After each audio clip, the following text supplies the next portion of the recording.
Homo, hürmetli milletteşler. Здравствуйте, уважаемые друзья, уважаемые подписчики. Прошу написать в комментариях, если меня видно, слышно. Если все нормально, то начнем наш стрим.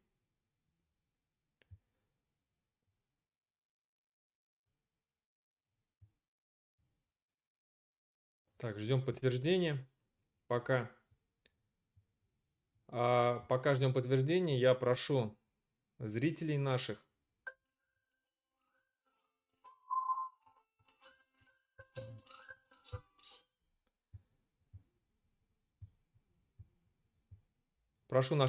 подписываться на мой канал, ставить лайки, писать комментарии на те темы, которые я обсуждаю, которые мы вместе с вами обсуждаем, распространять данное видео, подписываться на мой телеграм-канал, тот самый из Башкорт, подписываться на мой сайт, который буквально недавно заработал. Пишите, подписывайтесь, распространяйте, потому что ту информацию, которую я здесь даю, но ее мало кто дает, потому что такие вещи, о которых говорю я, ее невозможно говорить, такие идеи транслировать невозможно в самой Республике Башкортостан. И эти идеи, эти взгляды не так много людей на сегодняшний момент озвучивают. Это я, это Айгуль Леон, это в какой-то мере Руслан Сулейманов. Ну и, наверное, все. Это из тех, кто открыто говорит о независимости Башкортостана, о том, что это единственная возможность сохраниться нашему народу. Другие, есть очень много, конечно, в нашей команде людей, но они, скажем так, не публичные, они делают свою работу, но, скажем так, пока не светятся.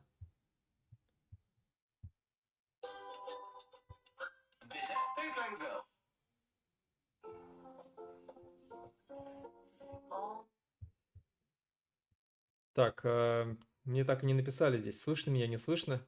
Если слышно, если видно, прошу написать.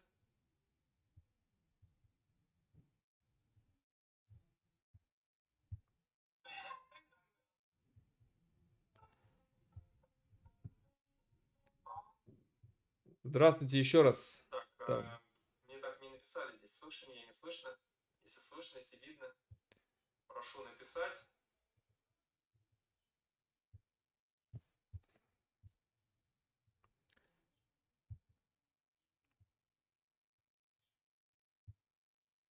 Так, да, все, подтвердили, что и слышно, и видно. Хорошо, тогда начнем наш сегодняшний стрим. И тема, которую я хотел бы изначально сперва обсудить, это баймакские события. У нас на сегодняшний момент в Республике Башкортостан это до сих пор наиболее такая горячая тема, которая постоянно на слуху. И о ней, конечно же, нельзя забывать, ее нужно постоянно проговаривать, потому что очень много пострадавших после этих событий. Итак, ну а потом, после того, как поговорим о баймакских событиях, я буду отвечать на ваши вопросы. Итак, баймакские события, которые произошли 17, ну, 15 и 17, потом еще и 19, по-моему, да, января в Республике Башкортостан. 19 это уже было в Уфе, а 15 и 17 в Баймаке. Они прогремели не только на всю республику, они прогремели на всю Россию и, конечно же, на весь мир, потому что об этом говорили многие-многие зарубежные СМИ, ведущие СМИ. Почему всех так удивили все эти баймакские события? Потому что в России, где вот к началу 24 года, к январю 24 года, все протестное поле было вытоптано. Всех, скажем так, оппозиционеров, несистемных оппозиционеров, всех практически уже посадили были или изгнали из страны, или они сами, скажем так, вынуждены были замолкнуть, да, и уже не участвовать никак в политической жизни. Очень многих людей, которые были против войны, оштрафовали, кого-то посадили, кто-то уехал. И, в общем, не осталось тех сил, которые могли бы хоть как-то что-то где-то выступать против тех или иных действий властей, критиковать. И осталась последняя такая вот ниша, да, это экологические протесты. И именно в экологических протестах проявляли себя очень активно наши жители Республики Башкортостан. Баймакские события, они непосредственно связаны, конечно же, в первую очередь с экологическими проблемами, потому что корень этих баймакских событий, начало этих баймакских событий, официальное такое, да, скажем, начало, оно идет именно вот с Иина или со схода граждан, как по-русски будет, который прошел в селе Ишмурзино, того же самого Баймакского района, где выступал Фаиль Алсынов. Фаиль Алсынов после того, как выступил, он, скажем так, раскритиковал местную власть за их варварское отношение к земле, к башкирской, к нашей земле,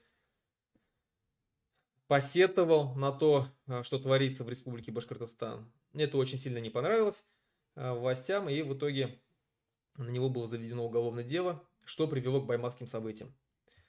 Когда многие пытаются, как бы обвиняют сперва Хабирова в первую очередь, да, что это он лично написал заявление. Конечно же, мы все помним это, что Хабиров лично написал заявление в прокуратуру, в Следственный комитет о том, что чтобы Фаиля Алсынова привлекли к уголовной ответственности.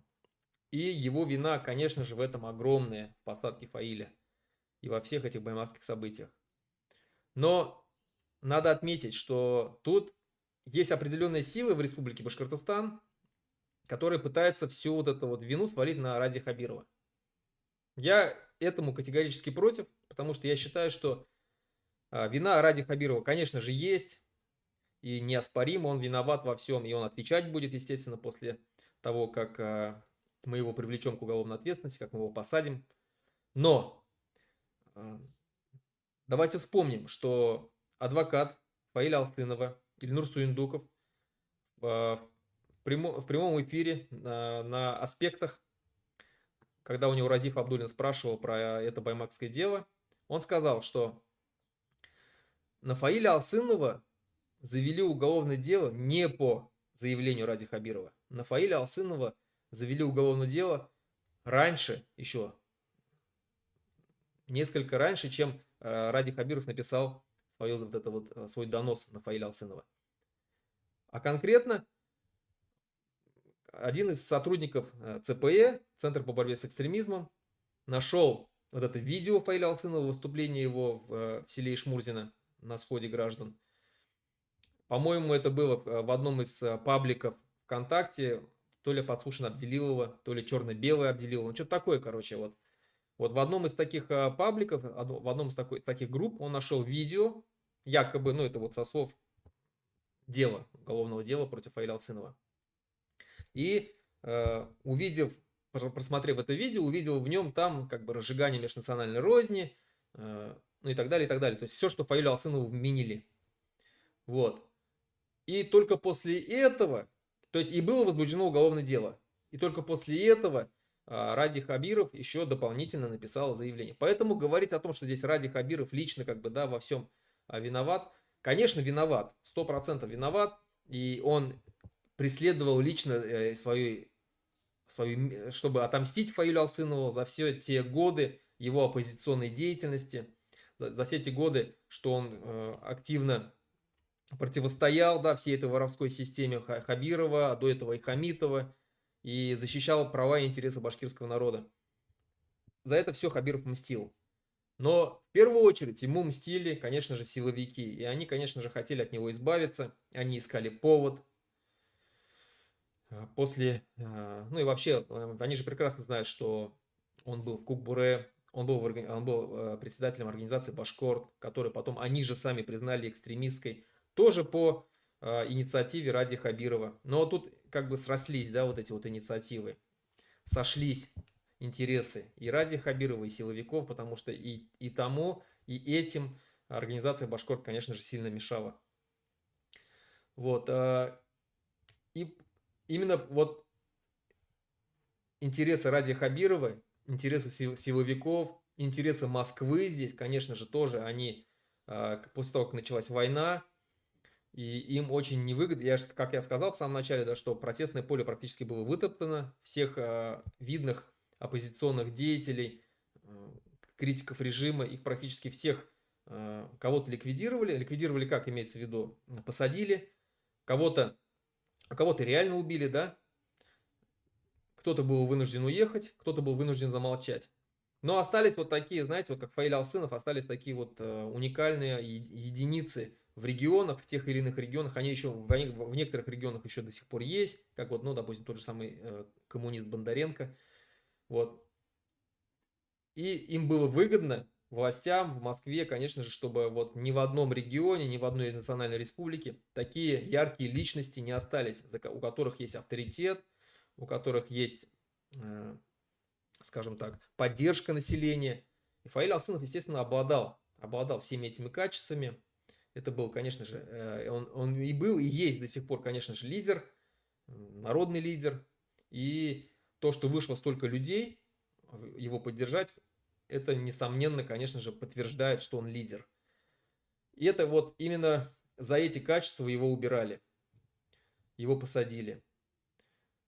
Что мы имеем в итоге по... А еще надо как бы добавить здесь, конечно же, я об этом неоднократно говорил, что причины здесь не только, конечно же, не только в варварской разработке, варварской добыче наших природных ресурсов, в уничтожении нашей земли, в захвате этой земли различными компаниями, которые аффилированы с властями республики, именно власти республики дают добро, а потом под видом, там, некоторым видом у кого-то забирают, когда нужно как-то пытаться сгладить настроение людей, возмущение людей, да, пытаются там штрафовать кого-то, какие-то компании. Но факт в том, что без согласия руководства республики здесь особо как бы чужие не заходят.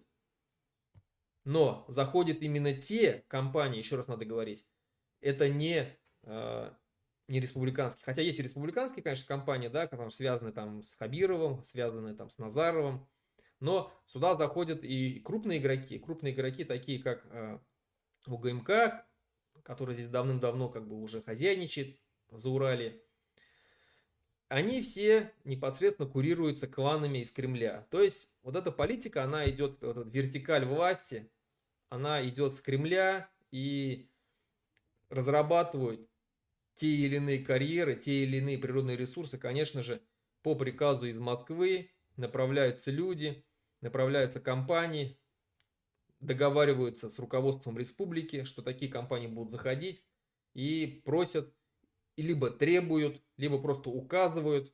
Все зависит от того, насколько тот или иной руководитель региона или республики хозяин на своей земле. Так вот, либо у него требуют, либо просят, либо указывают ему, вот так, вот эта компания заходит, ты должен обеспечить им там, чтобы документацию разрешительную, чтобы люди не возмущались, ну, чтобы они максимально работали. Свой откат будешь получать. Ну, примерно так вот. Так вот, помимо вот этих природных проблем, как варварская добыча, да, вот еще раз говорю, уничтожение наших земель, уничтожение нашей природы. Здесь всегда существовали, конечно же, проблемы и национальные, нашей национальной идентичности, башкирской идентичности. Это уничтожение нашего языка башкирского, тот самый знаменитый лингвоцид, да, который сейчас идет по всей России, и уничтожаются языки не только башкирские, но и всех народов Российской Федерации. Это, конечно же, и потеря суверенитета Республики Башкортостан, это посадка лидеров национальных движений. Если говорить о Республике Башкортостан, на сегодняшний момент Башкортостан занимает первое место, наверное, да, по политическим заключенным среди коренного населения. среди государствообразующего народа. То есть башкиры лидеры. У нас посажено огромное количество людей. Вот эта вся национальная политика, национальные проблемы, ее Фаиль точно так же, конечно же, очень долго озвучивал, как будучи в организации Кукбуре, так и в организации Башкорт. И после того, как организацию Башкорт запретили, и после этого он как бы постоянно говорил о проблемах башкирского народа. Мы все это знаем, мы все помним его посты, выступления на эти темы, на горячие темы. Это, конечно же, тоже сыграло, скажем, значительную роль, почему столько народа пришло. Именно вот в посадке Фаиля Алсынова люди увидели то, что сажают их язык башкирский, сажают их лидера, который постоянно не боялся говорить о реальных проблемах. То, о чем сегодня боятся говорить весь всемирно крутой башкир со всеми этими продажными Юлдаши Юсуповыми, всякими там Абдулиными, да, ну и так далее, да, вот они все боятся говорить. У них, кроме Сабантуев и всяких там конкурсов, ничего нету. Они никогда не поднимают проблемы башкирского народа. Эти проблемы поднимали наши национальные организации, как Кукбуре, Башкорт, Патриоты Башкортостана, да, до сих пор вот сегодня поднимают еще. Ну и там Актамыр, такие вот организации поднимали всегда. СБМ поднимал в свое время. Именно за это Фаиля судили. Именно поэтому пришло столько много народу. В итоге, что мы сейчас на сегодняшний момент имеем? Мы имеем более 80 человек арестованных, которым предъявлены те или иные обвинения. Там разные обвинения, да.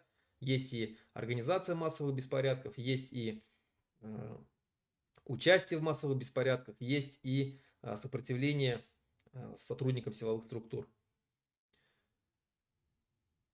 Почему так произошло?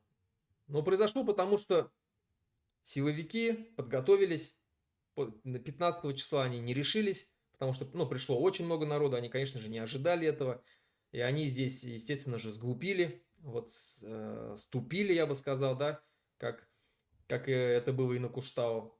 Почему на Куштау я говорю, что они ступили? Почему народ выиграл? Потому что все мы помним, что за день до вот этих событий, когда народ Республики Башкортостан смог отвоевать Куштау, за день до этого они смогли захватить гору, да? Это была суббота, 15 августа, когда они приехали там на КАМАЗах и тогда, когда там вот эти любезники Лебезар всякие пели там, да, подпевалы хабировские. И целый день шло противостояние, и кучка защитников целый день защищала гору, но не смогла удержать из-за своей малочисленности, и в итоге гора была захвачена. Это была суббота. Почему я говорю, что они поступили тупо, власти республики? Потому что они сделали это в субботу. То есть они нам дали целый выходной день, воскресенье, для того, чтобы собраться.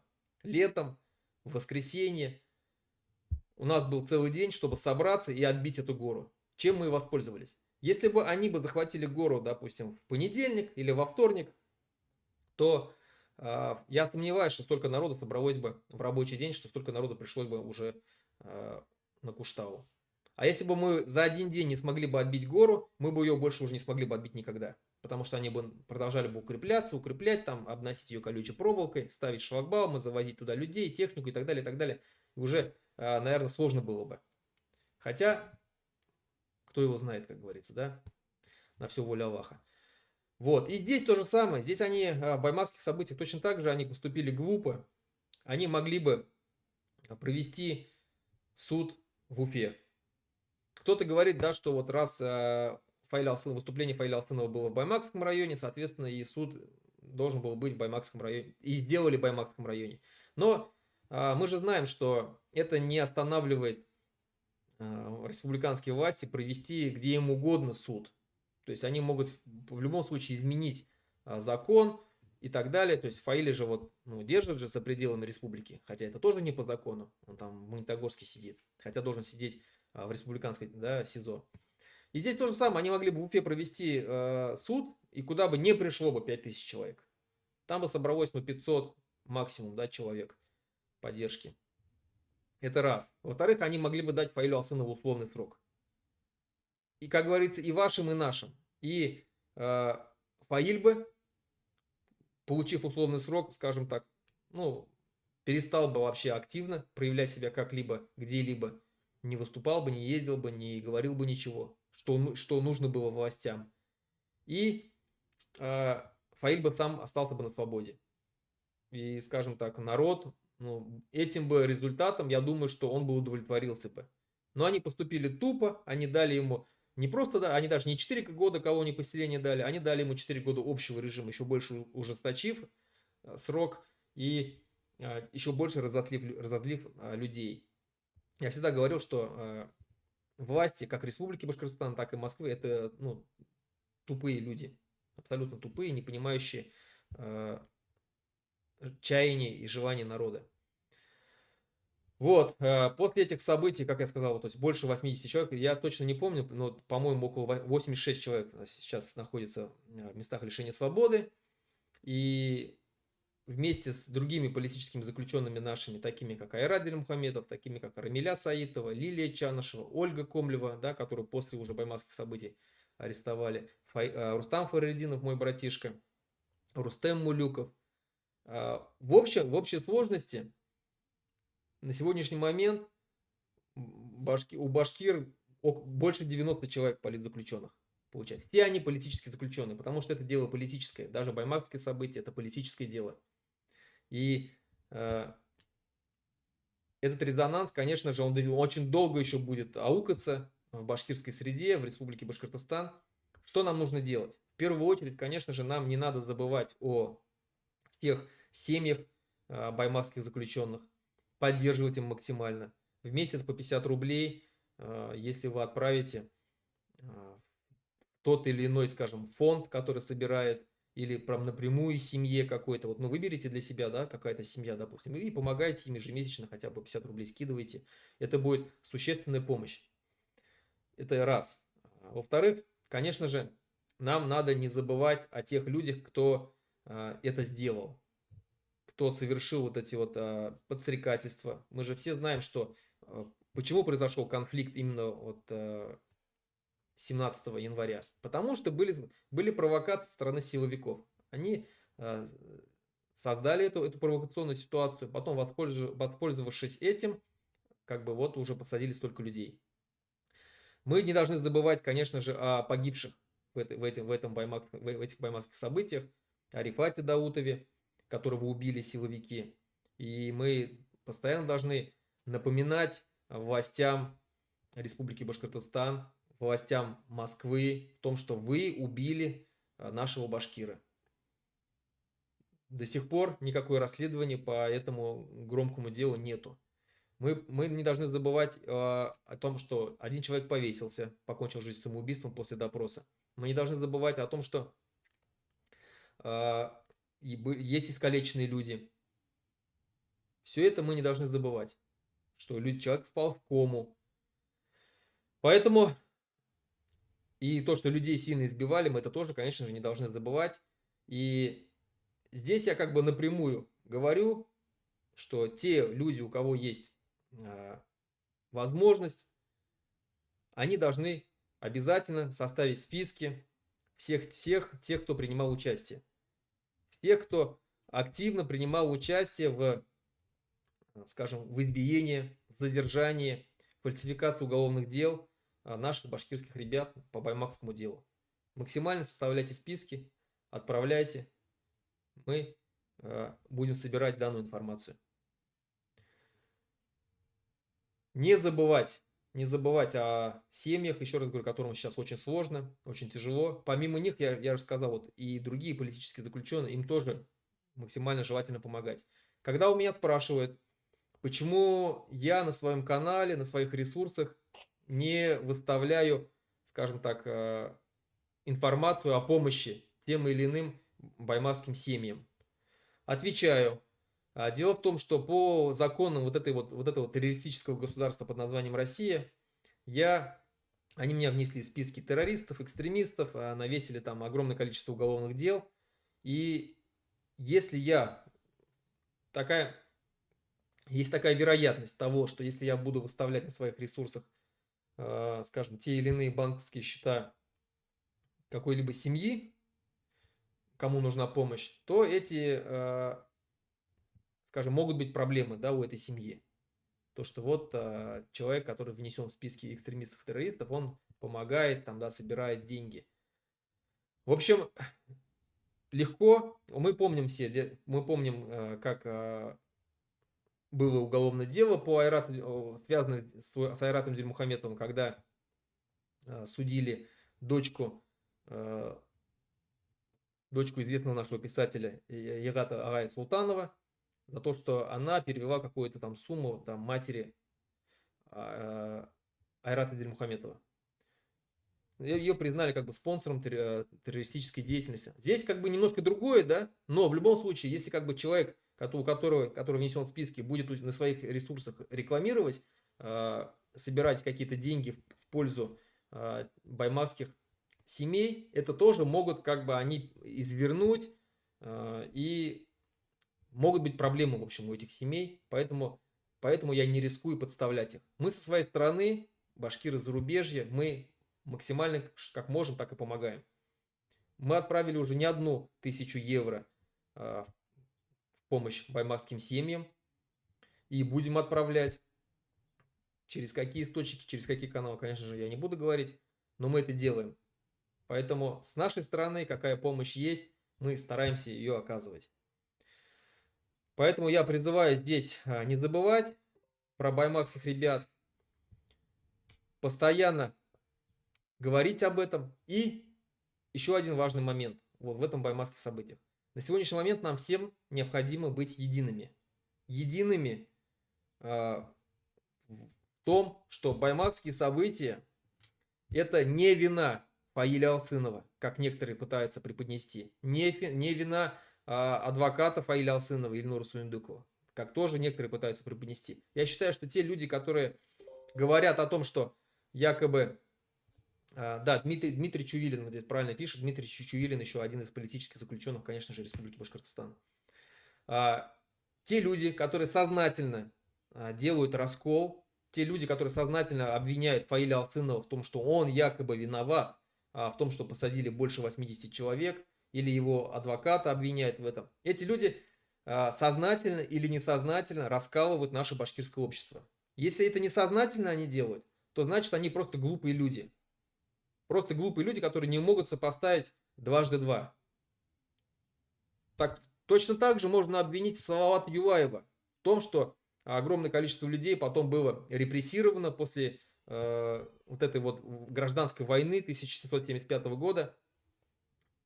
Точно так же можно и Кинзю Арсланова обвинить, точно так же можно и Алдара Батыра обвинить, точно так же можно и Заки Валиди обвинить, потому что все эти события закончились репрессиями большими, казнями наших башкирских активистов, героев наших, батыров наших. Очень много людей сослали на каторгу, очень много людей были казнены, очень много людей были искалечены, в тюрьмах отсидело очень много людей. В этом тоже можно обвинить тогда и Салавата Юлаева. Но мы же не будем это делать, мы же понимаем, что он просто поднял знамя борьбы. И здесь то же самое, Фаиль Алсынов поднял знамя борьбы. А проблемы, они были. Он просто озвучил эти проблемы. Поэтому обвинять его в том, что людей посадили, ну это просто глупо. Те же, кто это сознательно делает, то значит их словами говорят те силы, которым выгодно расколоть наше башкирское общество.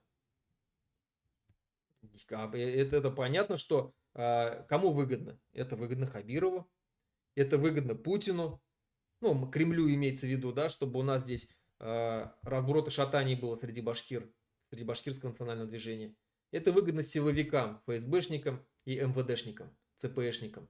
Конечно же, им тоже выгодно. Все их агенты, они вот так вот ходят среди башкирского народа и нашептывают: Фаиль Алсынов виноват, Габасов Руслан виноват, еще кто-то там виноват, Фандиль Ахмедшин виноват, этот виноват, тот виноват.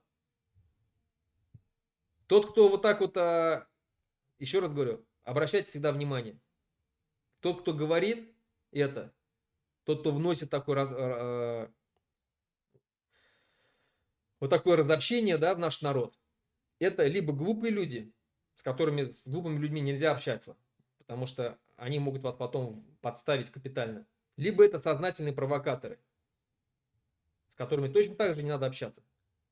Этих людей вычеркивайте из друзей, не общайтесь с ними, не подавайте им руку, не помогайте им никак, не делайте их какими-то значимыми, пересылая их посты, публикуя их какие-то заявления, обращения. Те люди, еще раз говорю, которые пытаются найти виноватых среди наших же башкир, имеется в виду из протестного потенциала, это сознательные люди, значит, делают так, чтобы мы, башкиры, были разобщены. А нам нужно здесь единение в этом деле в нашем, да, в этой нашей большой беде. И, конечно же, все, кто в сегодняшний момент сидит, это все герои. Это все герои башкирского народа, которые будут обязательно реабилитированы, в честь них будут названы улицы в Республике Башкортостан. Они для нас все герои, они пострадали за башкирский народ, за башкирскую землю. Поэтому вот на этом как бы я баймакское дело закончу, на сегодня, да, закончу. В последующем, конечно же, мы будем об этом говорить. Уже скоро начнутся первые суды, и мы будем следить за этим, обсуждать это, конечно же. Уже то, что суды будут проходить не на территории Республики Башкортостан, а за ее пределами, вот, по-моему, первые суды должны были проходить в Оренбургской области, говорит о том, что власть боится. Власть боится башкир. Это резонансное дело, очень много пострадавших, очень много возмущенных людей. Люди, башкиры, не смирились с тем, что сейчас происходит в Республике Башкортостан, со всеми теми репрессиями, что происходит. Башкиры, конечно же, не смирились с этим и никогда не смирятся. И просто рано или поздно, когда ситуация в стране изменится в нашу пользу, конечно же, все, кто был виноват во всех этих событиях, кто участвовал со стороны силовиков, кто подстрекал, кто фабриковал уголовные дела, кто выписывал приговоры, конечно же, все они понесут наказание. 100% я в этом нисколько не сомневаюсь. И надо же еще, самое главное, еще не надо забывать, что те люди, еще раз говорю, которые непосредственно здесь и сегодня пытаются очернять наш народ, кто сознательно раскалывает, кто сегодня стоит на стороне власти и помогает репрессировать наш народ. Ваши дети и ваши внуки, если они будут жить в Республике Башкортостан, среди башкирского народа, им всегда будут припоминать, что ваш там отец, ваш дед, ваш прадед репрессировал моего прадеда, сажал убивал моего прадеда или моего отца, что он сын предателя башкирского народа, что он внук предателя или внучка предателя башкирского народа. Не забывайте об этом. Это я обращаюсь к Бадранову и к подобным личностям, как он. А таких много, к сожалению. Теперь перейдем к вопросам.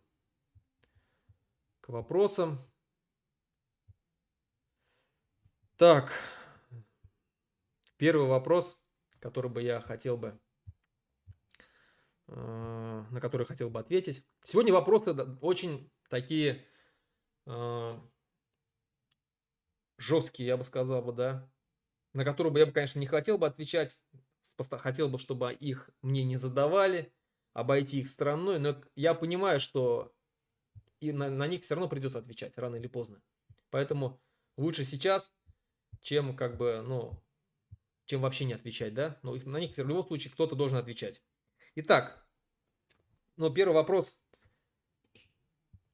такой. Почему для башкирского национального движения важно... нет, так, первый вопрос был другой. Салам. По вашему мнению, наш народ, наша популяция уменьшится или увеличится? Сколько, по вашему мнению, реальной цифры людей по национальности башкир?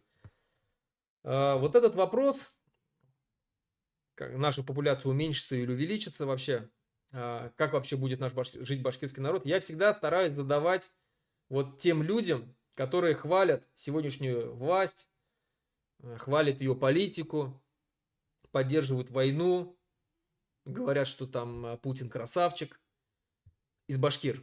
Я им всегда, и вы постарайтесь тоже, да, вот возьмите вот этот вопрос на вооружение. Я думаю, что вот эти вопросы, они всегда будут обескураживать ваших противников. Всех вот этих э, соратников, да, вот этой вот имперской машины. Итак, вопрос такой.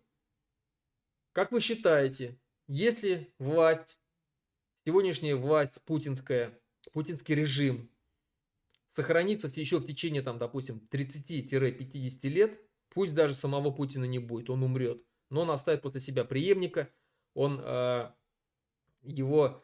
дело будет продолжено, да, точно ничего не изменится, ну, как примерно северокорейский вариант, то какое будет положение башкир через 30-50 лет? Учитывая, что сегодня башкиры уменьшаются две переписи подряд в численности, что сегодня 1/3 башкирского народа не считает свой башкирский язык родным языком, что у нас идет массовая повальная ассимиляция людей, что уже дети в деревнях разговаривают на русском языке, что в школах на башкирском языке уже практически ничего не преподают, и наш башкирский язык перешел в разряд бытовых, что у нас посажено огромное количество людей, которые поднимали вопросы те же самые языка, культуры, традиции, истории, что у нас у республики отняли все полномочия, что у нас природные ресурсы отнимают и разграбляют. Как, по их мнению, будет жить башкирский народ? Если, допустим, путинский режим сохранится, если, не дай Аллах, не дай Бог, Россия победит в Украине, они думают, что башкиры будут жить. Если они скажут вам, ответят вам, что башкиры будут жить лучше, что народ станет жить лучше, богаче, спросите, как, за счет чего? Но учитывая, что весь мир, весь цивилизованный мир, который создает основной продукт, интеллектуальный продукт, наложил санкции на Россию, как мы будем жить лучше? За счет чего мы будем жить лучше? Что? Мы что-то сами будем делать? Но учитывая, что мы даже телефон еще до сих пор не можем сделать, российский, нету ни одного российского телефона, нету ни одного нормального российского телевизора, холодильника, нету машины нормальной в итоге, все китайское. Как мы будем жить лучше? За счет чего мы будем жить лучше?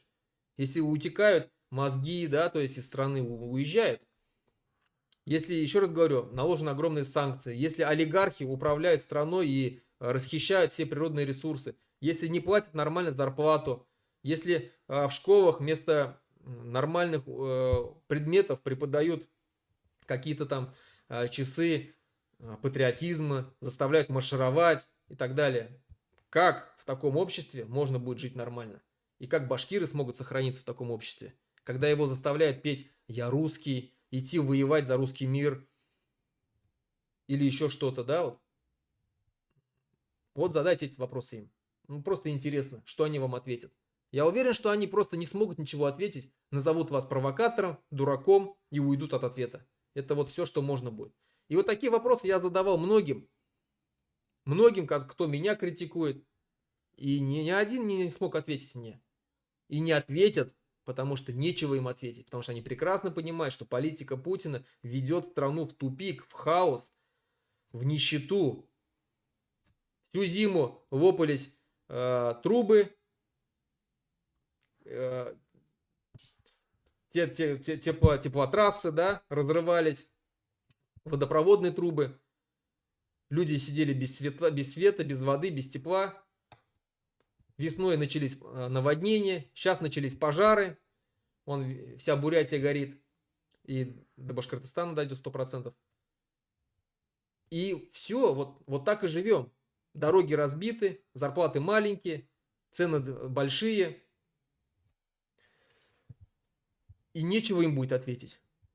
Так вот, когда у меня спрашивают, уменьшится или увеличится наша популяция, если, еще раз говорю, режим сохранится, конечно же, уменьшится. И будет уменьшаться, продолжать уменьшаться.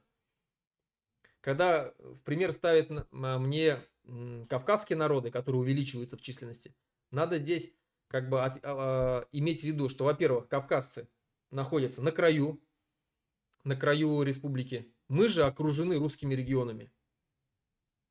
Мы находимся внутри русского мира практически. Со всех сторон на нас давят.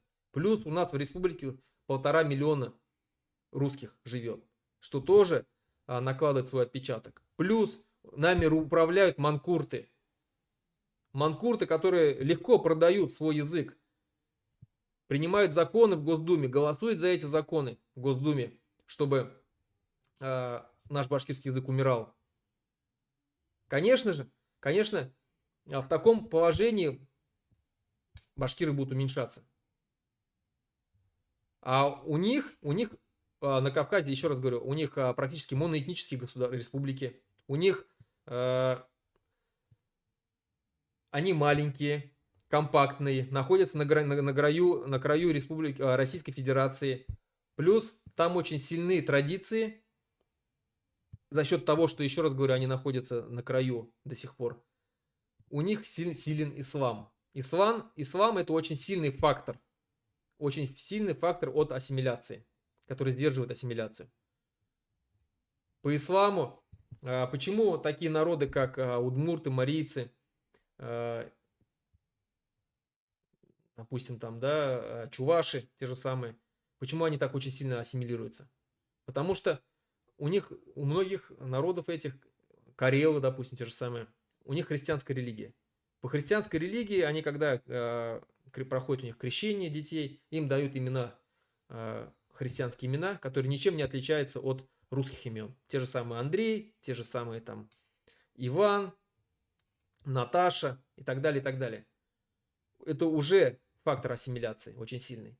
Башкиры, татары – это мусульмане, у которых, когда им дают имя, им дают мусульманское имя. Уже по имени можно понять, что это другое, да? Это уже не русский.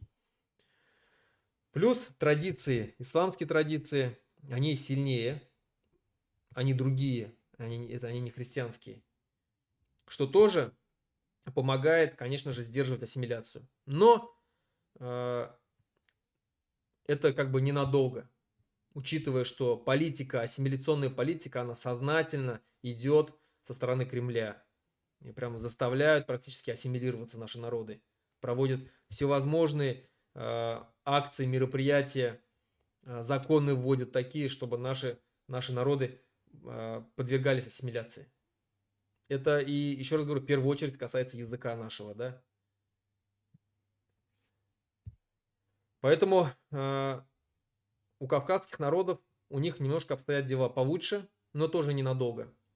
Да, они растут в численности, но до поры до времени, как говорится.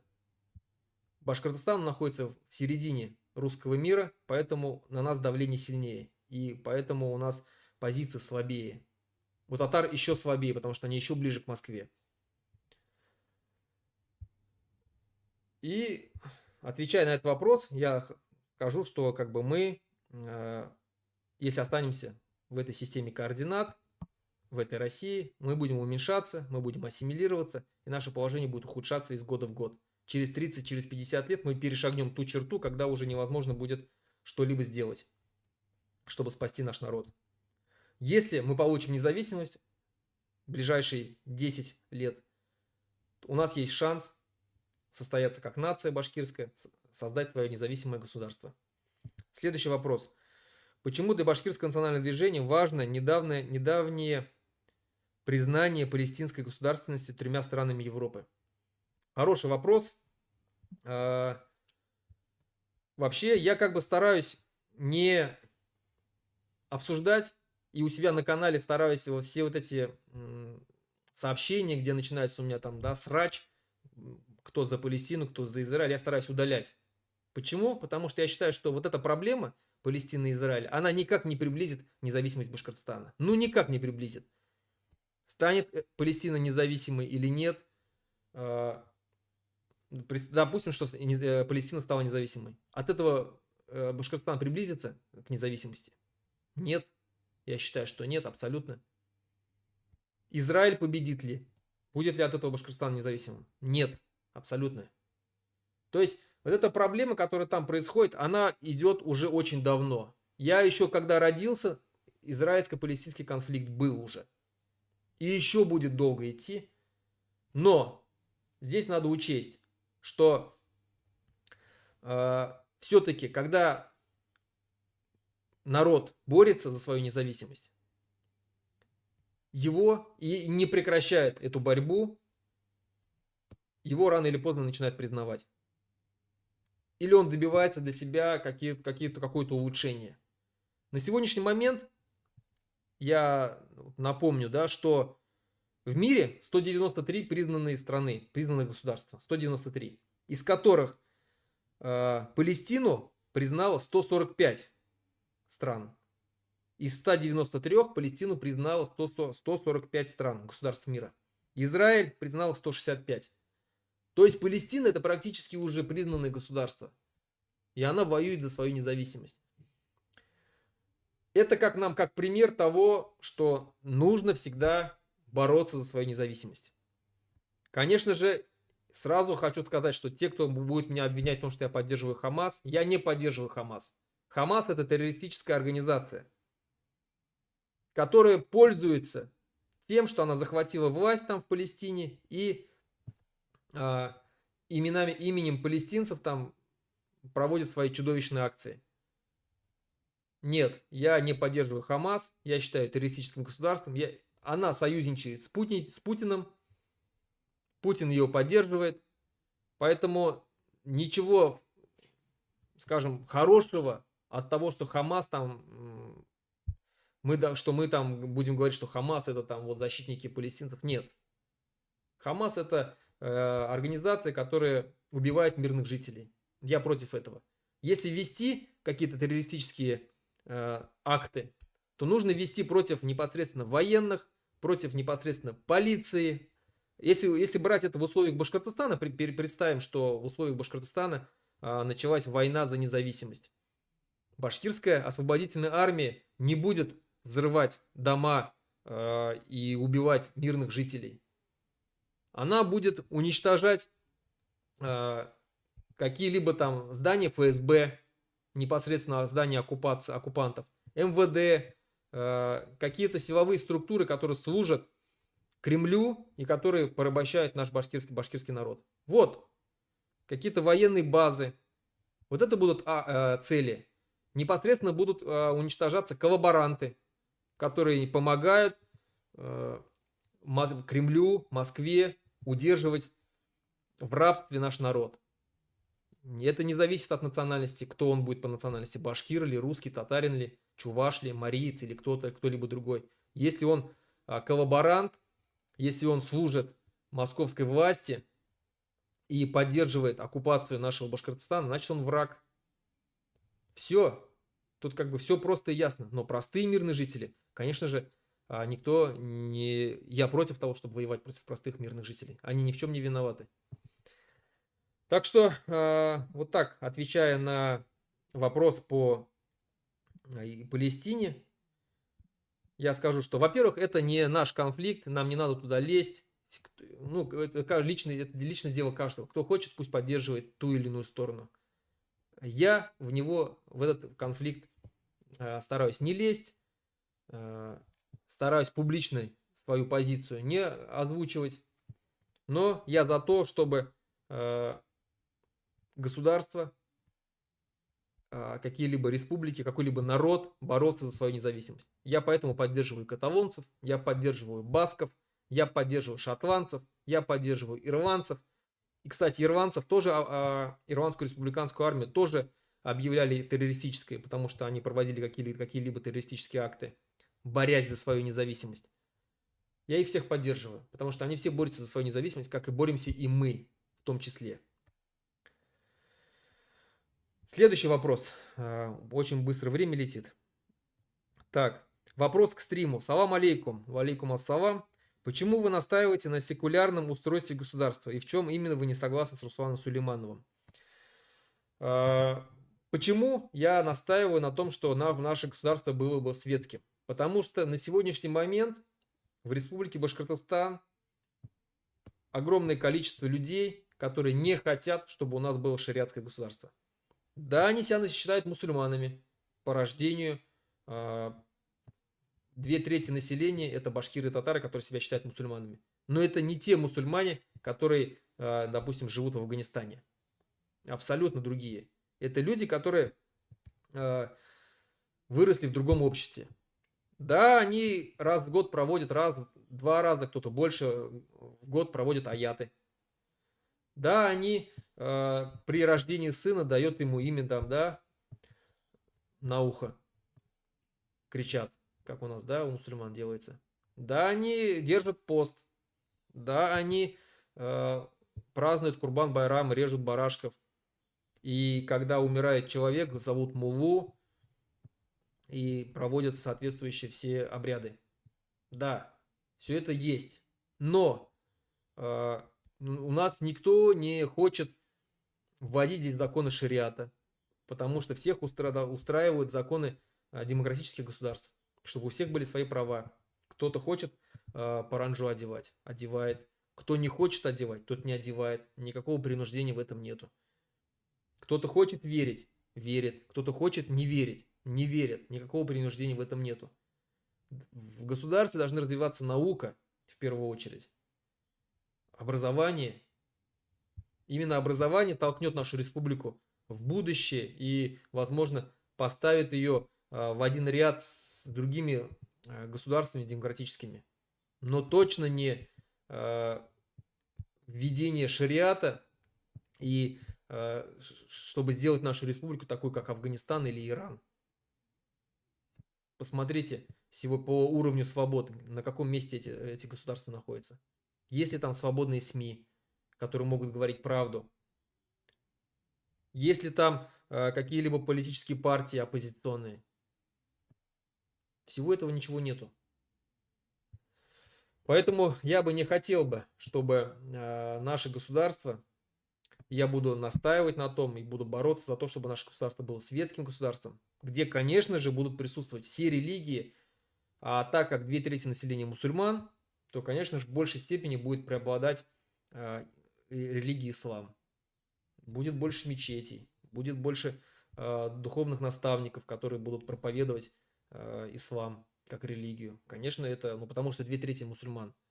С этим придется считаться. И если мы будем делать парламентскую республику, где будут партии от различных сил, от демократических, да, там, либеральных, национальных националистов, от русских каких-то там, да, сил, допустим, будут какие-то свои партии, как сегодня есть собор русских, допустим, да, организации. Если будет от религиозных каких-то партий свои партии в разных странах западных, от различных религиозных течений есть свои партии, да, и христианские партии, там, католические какие-то партии в парламентах. И почему бы у нас не было такой партии? Если как бы они хотят, если их поддерживают избиратели, пожалуйста. И вот если на выборах, на честных выборах, большинство населения, подавляющее большинство населения выиграет эти выборы, и данная партия, которая, скажем так, проповедует шариат, введение шариата в стране, исламская какая-либо партия Башкортостана выиграет выборы, ее поддержит большинство населения, ну, значит, такова воля народа. И в демократических странах считаются с волей народа. Значит, так оно и быть. Значит, будет тогда шариатская республика.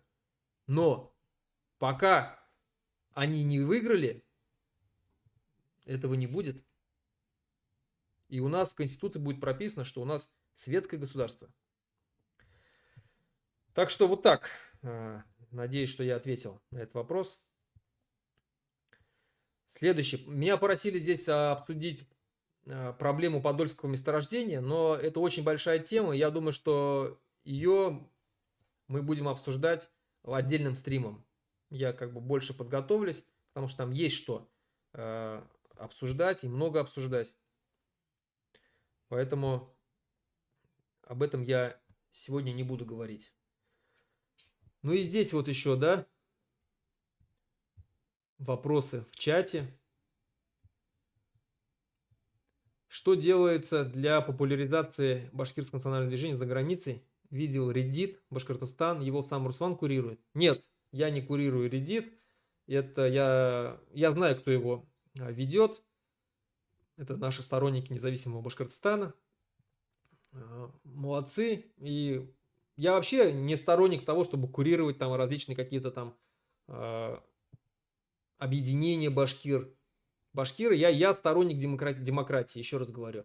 Сторонник того, и мы у нас в организации Башкорт тоже наши филиалы, а у нас было 18 филиалов, сами по себе, скажем, жили своей жизнью в своих районах, сами проводили какие-либо акции, мероприятия.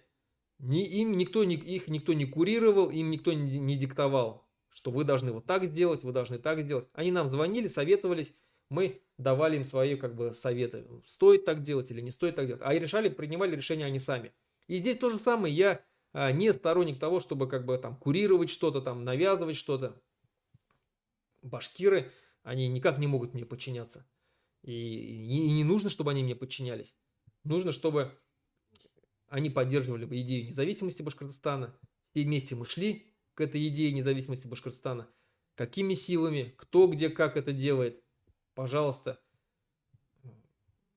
Мы, башкиры, разные, абсолютно разные. С разными взглядами, с разными мыслями. Я считаю, что так и должно быть в будущем. Это залог успеха башкирского народа, любого народа, где поляризация взглядов, где плюрализм мнений, где демократия, еще раз говорю, выборы. Либо можешь так поступить, к этим примкнуть или к этим примкнуть. Так, следующий вопрос.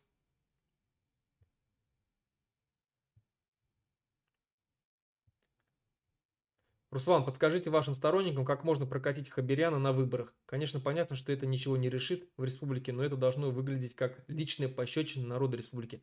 Отличный вопрос, и в следующем стриме мы обязательно это обсудим. Есть у меня мысли по этому поводу.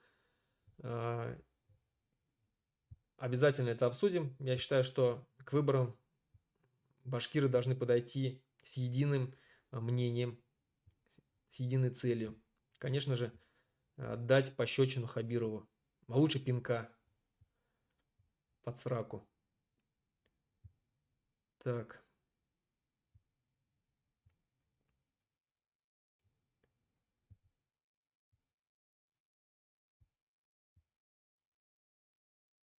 Недавно в РБ прошел инвест Сабантуй, где Назаров заключил договор на передачу наших предприятий и разработку полезных ископаемых китайцам.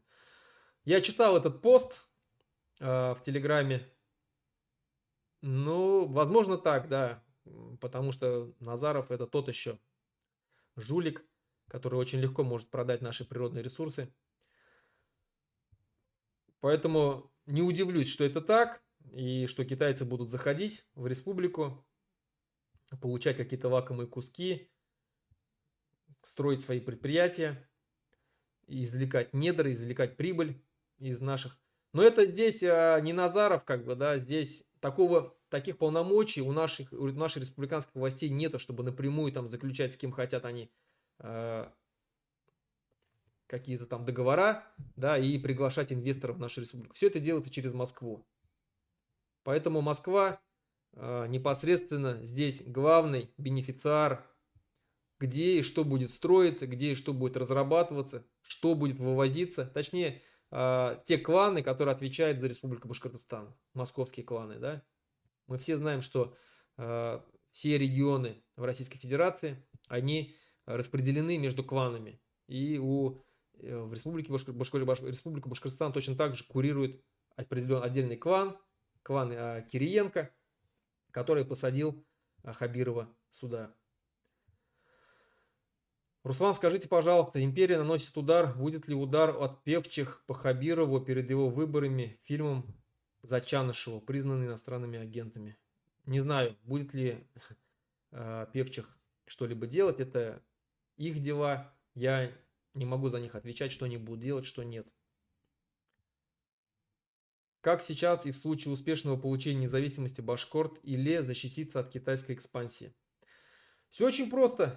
Какие бы сейчас договоры не были заключены с Китаем, какие бы природные ресурсы не были отданы китайским разработчикам, да, чтобы они здесь не скупили наши предприятия, все это будет Есть, все это будет, скажем так, отменено после того, как Республика Башкортостан станет независимым государством. Почему? Потому что эти договора заключались нелегитимным правительством Республики Башкортостан. В нем никак не участвовал башкирский народ. Его интересы не были предусмотрены башкирского народа. Ну и вообще народа Республики Башкортостан. Поэтому, конечно же, все эти сделки, особенно махинаторские сделки, сделанные там по указу из Кремля, они все будут отменены. Просто отменим и все. Китай сюда, конечно же, войска никакие не введет. Так.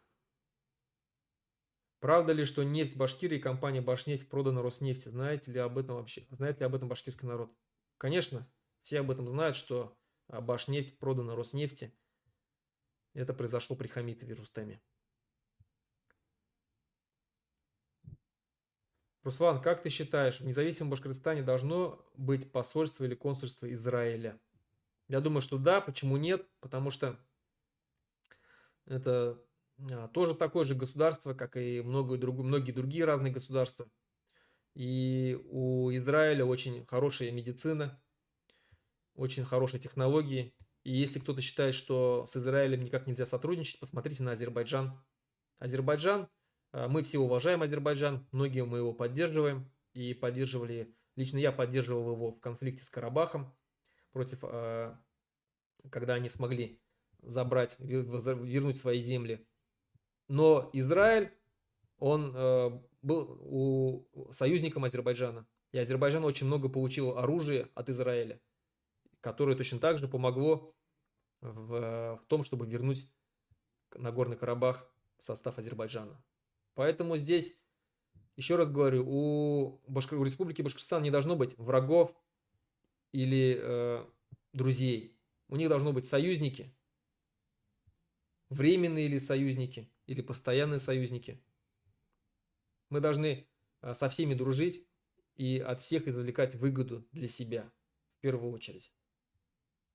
Если это поможет нашему независимому Башкортостану развиваться, то я только за. Главное не продавать свой народ, свою республику.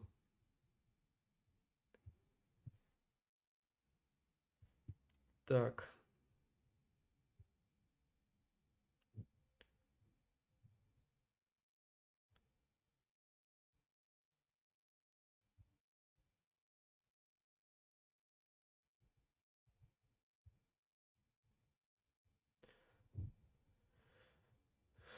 Вопрос, чего ожидать от форума в Вильнюсе. Тоже давайте я отвечу на этот вопрос на следующий стрим, потому что уже больше часа прошло, и пора заканчивать. Кто не знает, действительно, да, у нас 14 июня пройдет здесь очередной форум свободных государств пост России в Вильнюсе, где я буду выступать. Тоже чего ждем от этого форума, я напишу обязательно. Поэтому на этом все, уважаемые зрители. Спасибо, что были со мной. Ставьте лайки, подписывайтесь на канал, кто еще не подписался. Распространяйте данное видео, режьте на куски отдельными вопросами и отправляйте, распространяйте везде.